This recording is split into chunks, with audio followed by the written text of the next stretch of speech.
Johnson, you represent the civil case.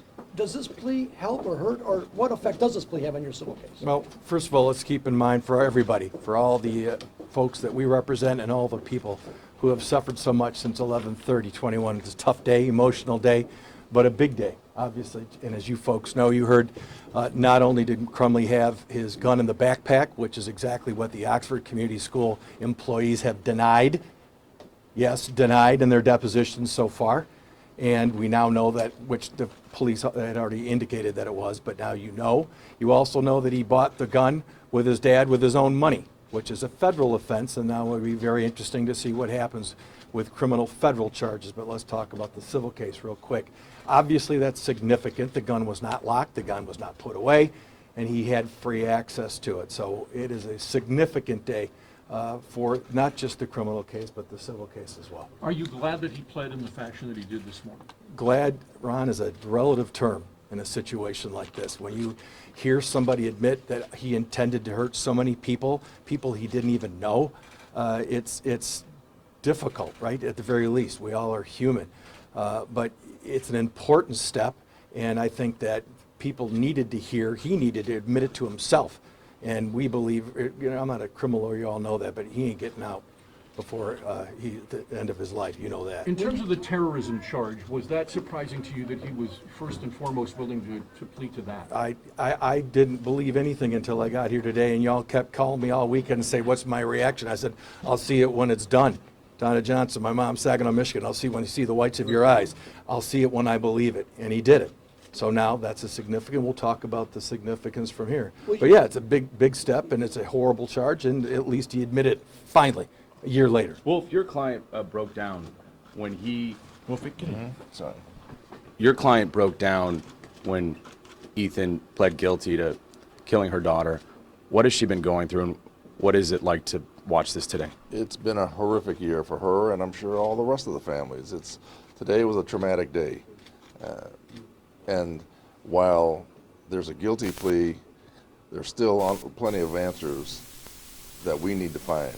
But in the civil case, we will find that. As Ven knows, we specialize in getting to the bottom of things, and so we will get the answers eventually. What did it mean to hear that he purchased the gun with his own money? That's pretty incredible to hear, frankly. I don't know how it's going to affect any federal charges, but it's a stunning development that we didn't know about. Will you take his deposition now? Can you now? Of course. Yes. Is that set? Has that been set? Well, no, because you got to wait till after his guilty plea, and then he's got And the sentencing. and appellate rights, correct? But after that, heck yeah, we'll take a step. We'll take the parent step too when it's time. Do you feel he should spend the rest of his life in prison without parole? Absolutely. It was cold-blooded what he did, and while he may have been dealt a bad set of cards with the parents, it's still a choice that he made to do the harm and bring the tragedy to Oxford. His attorney just said he was remorseful. Do you believe that? I can't tell you if he was remorseful or not, frankly. It doesn't do much for my clients, I can tell you that. How can we ask you, because they're sitting in there, you guys have had so much communication with the family throughout this time. They want answers. How did this happen? How can we prevent it from happening? Does his guilty plea not give them those answers? The guilty plea doesn't give the answers that they really want to find out, which is the root cause. How did this happen, and how can we change it in the future? And that's what our job is going to be in the civil case. Are there any specific questions you're trying to get answered? What are you waiting for answers on specific School. questions? Let's get it from the school. Still don't know. Still haven't had full access to all the records from the police department and the sheriff department and so forth. So hopefully this will be a first big step in us sharing all of that. I guess you all would like to see it too, wouldn't you? You think it's a FOIA document, don't you? A year later, and it's still not. So it's about time we're going to get the real answers. That's exactly what we're going to be doing in the civil. Well, what surprised you here? You talked about being a little surprised about what you heard in here today. Can you go over more, perhaps, of what you were surprised by? You know, I'm surprised with the lack of emotion, and I'm frankly stunned at the lack of emotion. If he's going to plead guilty, and I would have expected him to show some remorse in his face, and there was none. There's no soul there.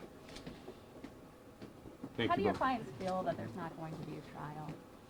My clients are relieved. It saves them from having to relive in court, in public, all the trauma and harm that they've experienced over the last year. So that's been a relief. But as I said, there are so many questions that are unanswered that we need to get to the bottom of, and we will get to the bottom of that. Are you going to be speaking today, your clients? Yes, we will, What time? right after they get done talking to the prosecutor. Thank you both. Thank you, Thank guys. you. Thank you.